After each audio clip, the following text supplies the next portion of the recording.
Dear student, आज के lecture में हम दिसंबर 2012 के कॉम्प्लेक्स एनालिसिस के PYQ क्वेश्चन कराऊंगी। देखो, पहला क्वेश्चन ये आया था कि consider the function F G C से C defined by F of Z E की पावर जेड और जी ऑफ जेड ई की पावर आयोटा जेड। ये है, तो लेट कर रखा है S Z belongs to phi और real of Z minus pi to pi, then F is on to entire function, G is bounded function on phi, F is bounded on F और G is bounded on F. इसका solution करते हैं। कैसे करेंगे? देखो, इसका solution मैंने इसका सॉल्यूशन किया कि मान लो, सपोज करो कि ई की पावर जेड है, एफ ऑफ जेड जो है वो ई की पावर जेड दे रखा है, तो वो एंटायर होगा। और ई की पावर जेड कभी जीरो हो सकता है? नहीं। ई की पावर जीरो कभी जीरो नहीं हो सकता। ठीक है, देखो फिर मैं ऐसे बताती हूँ, ई की पावर जेड कभी जीरो नहीं हो सकता, नहीं हो सकता ना। तो इसका मतलब क्या होगा? अगर ई की पावर जीरो जेड जीरो नहीं हो सकता और एफ ऑफ जेड, इसका मतलब एफ ऑफ जेड कभी जीरो नहीं हो सकता, तो ये क्या होगा? ऑन टू नहीं होगा। अगर इसका मतलब क्या हो गया भाई? जीरो की इमेज तो कभी जीरो मिलेगी ही नहीं। इसका मतलब ये हुआ ना कि जीरो की इमेज कभी जीरो मिलेगी नहीं। जीरो की इमेज जीरो नहीं मिली है, तो इसका मतलब ये ऑन टू तो नहीं हुआ। F of zero on to नहीं हुआ। F is not on to नहीं होगा। यानी कि फर्स्ट ऑप्शन क्या कह रहा है? एफ इज एन ऑन टू फंक्शन, गलत। ठीक है, अब ये कह रहा है G is bounded function, F is bounded और जी इज बाउंडेड ऑन है।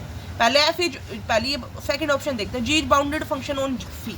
तो देखो, जी ऑफ जेड को हमने लिख दिया ई की पावर आयोटा जेड, ई की पावर आयोटा जेड लिख दिया, ई की पावर आयोटा जेड लिखा हुआ है, तो ई की पावर आयोटा जेड को क्या लिखा? Cos of Z plus iota sine of Z. Cos Z भी एंटायर, फाइन जेड भी एंटायर, दोनों एंटायर फंक्शन है। यानी कि जी क्या है? Entire function. और जी अगर एंटायर फंक्शन है और जी नॉन कॉन्स्टेंट भी है, भाई नॉन कॉन्स्टेंट भी है, कॉन्स्टेंट थोड़ी है, कॉफ ऑफ जेड और फाइन ऑफ जेड, तो अनबाउंडेड हो गया। भाई कहाँ हुआ? बाउंडेड कहाँ हुआ? कॉफ जी ऑफ जेड को हमने, इसका एक्सपेंशन खुल जाएगा, इसका एक्सपेंशन खुल जाएगा, कहीं भी बाउंडेड नहीं हुआ, तो अनबाउंडेड हो गया। तो यानी कि सेकंड ऑप्शन क्या कह रहा है? जी इज बाउंडेड ऑन फी। फी पे पूछा ना, तो नहीं, अनबाउंडेड हो गया।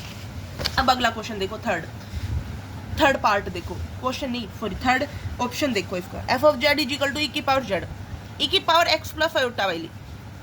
थर्ड ऑप्शन क्या कह रहा है कि एफ बाउंडेड होगा एफ के ऊपर, तो एफ क्या है? ई की पावर जेड, और जेड को हमने क्या लिख दिया? जेड को मैंने लिख दिया X plus iota Y, X plus iota Y, E की पावर एक्स और ई की पावर आयोटा वाई। मोड लगाया तो हमारे पास क्या होगा? ई की पावर जेड का मोड लगा दिया, ई की पावर एक्स, ई की पावर आयोटा वाई, ई की पावर एक्स का मोड और ई की पावर आयोटा वाई का मोड। तो यहाँ पे ये वन आ गया और ये ई की पावर एक्स आ गया, ई की पावर एक्स आ गया, ई की पावर एक्स। अब देखो इसमें क्या दे रखा है कि एफ क्या दे रखा है कि जेड जो है फी से बिलोंग कर रहा है, रियल जो है माइनस पाई टू पाई है, रियल मतलब एक्स, एक्स जो है वो माइनस पाई टू पाई है, तो वाई किया हमने माइनस पाई टू पाई लिख दिया।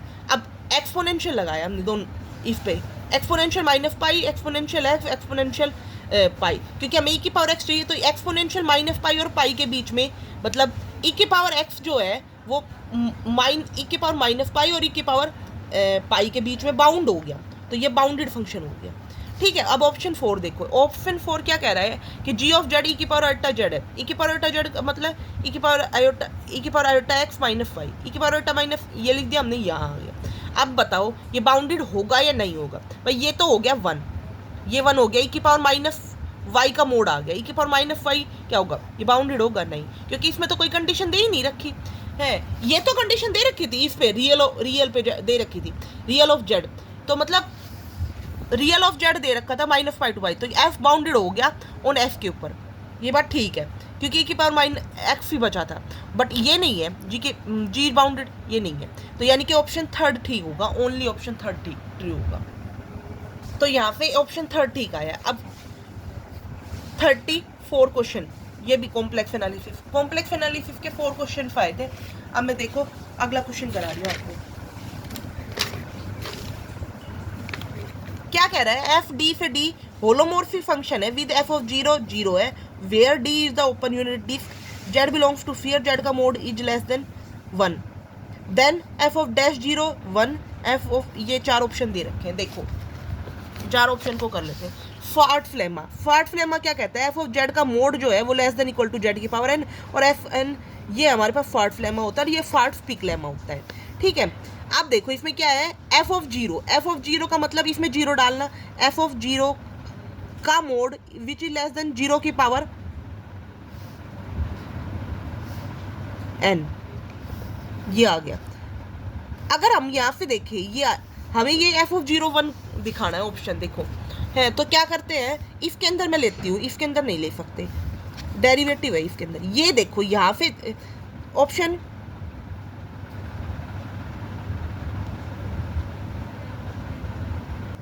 सॉरी भाई ये डेरिवेटिव ही है, तो डेरिवेटिव है ना, तो देखो डेरिवेटिव है तो F derivative zero is equal to one minus F of A, F of A की वैल्यू दे रखी जीरो अपॉन में वन माइनस जीरो, तो वन आ गया, which is less than one, less than equal to one. But ये कह रहा है कि एग्जैक्ट वन, एग्जैक्ट वन तो नहीं हो सकता, लेस देन इक्वल टू कह रहा है, यहाँ पे तो हमारा लेस देन इक्वल टू आया है और ये कह रहा है एग्जैक्ट वन, ये तो गलत हो गया, फर्स्ट ऑप्शन तो इनकरेक्ट हो गया। सेकंड ऑप्शन पे आते हैं, अगर एन को यहाँ पे देखो, अगर फर्स्ट कंडीशन हमारे पास क्या करिए, F of Z less than equal to Z की पावर एन, जेड को हमने 1/2 डाला तो एफ ऑफ 1/2, एफ ऑफ 1/2 डाला तो एफ ऑफ 1/2 कितना आ गया, लेस देन 1/2 की पावर एन को मैंने 1 ले लिया, एन को 1 ले लिया तो एफ ऑफ 1/2 कितना आ गया, लेस देन इक्वल टू 1/2 आ गया। ठीक है, तो ये बात तो ट्रू हो गई, एफ ऑफ यही बात कह रहा है।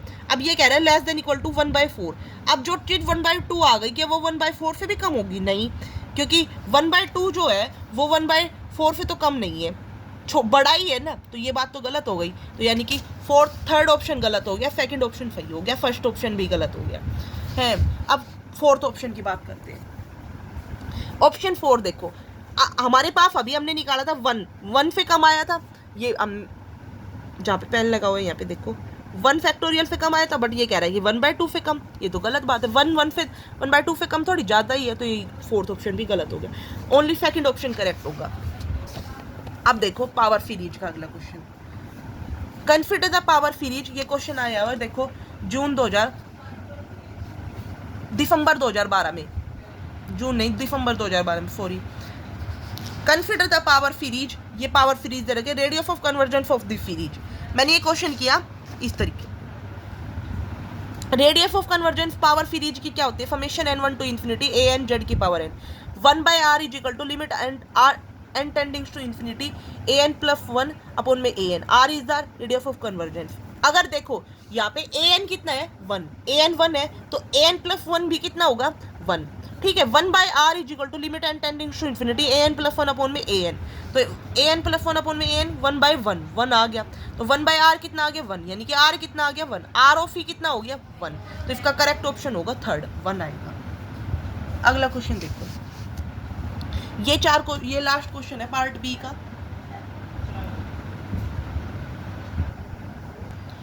ये क्वेश्चन देखो, a bounded harmonic function in the unit disc entered at origin and taking the value sine of theta on the boundary is, ये 4 ऑप्शन दे रखे हैं। देखो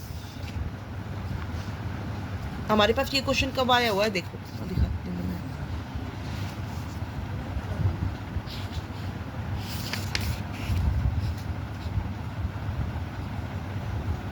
ये देखो ये क्वेश्चन आया हुआ है, a bounded harmonic function in the unit disc centered at origin taking the value sine of theta on the boundary is this, ये 4 ऑप्शन है।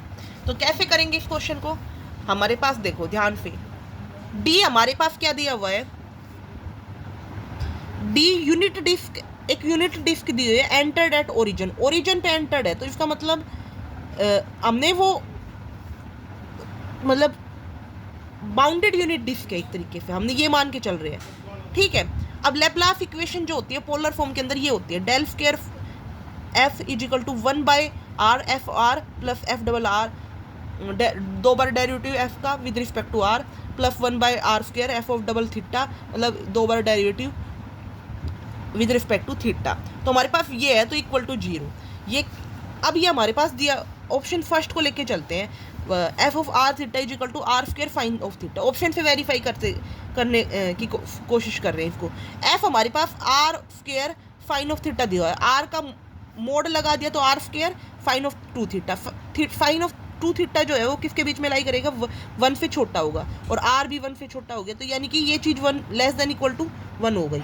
आर 1 से कैसे छोटा होगा, क्योंकि जेड हमारे पास कितना है, आर ई की पावर एटा थीटा, दोनों तरफ मोड लगाया तो आर ई की पावर एटा थीटा, ई की पावर एटा थीटा का मोड कितना होगा 1, तो आर भी लेस देन 1 हो गया, तो आर यहाँ पे लेस देन इक्वल टू 1 है साइन ऑफ थीटा, तो यानी कि ये पूरी quantity less than equal to 1 हो गई।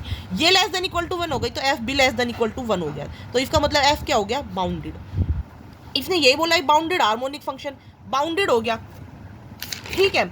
अब क्या कह रहा है, बाउंडेड फंक्शन हो गया ना, ये हार्मोनिक का मतलब लैप्लास इक्वेशन को सेटिस्फाई करेगा। एफ आर हमारे पास 2r sine of 2 theta, F double R 2 sine of theta, नहीं एक बार डेरिवेटिव किया विद रिस्पेक्ट टू 2 बार डेरिवेटिव किया। अब वो जो इक्वेशन थी उसके अंदर हमने पुट कर दिया, पुट करके देखा हमने, सारी वैल्यू पुट कर दी हमने और ये फोल कर दिया 1/r और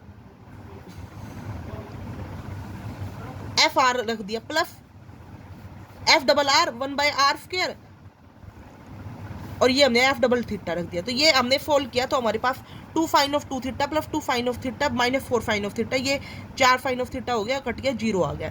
पहली इक्वेशन से हमारा बिल्कुल सही हो रहा है, आगे हमें फोल्ड करने की जरूरत ही नहीं, क्योंकि हमें क्या चाहिए था, बाउंडेड हार्मोनिक फंक्शन चाहिए था, बाउंडेड भी है हार्मोनिक भी है। In the unit disc entered at origin and taking the value sine of 2 theta on the boundary, sine of 2 theta value भी रख रहा है, साइन ऑफ 2 थीटा तो सब में ही है, बट ये हम ही ने ये इससे वेरीफाई किया और हमारे पास ये इक्वेशन वेरीफाई हो गई, इससे हमारा सही आंसर आ गया।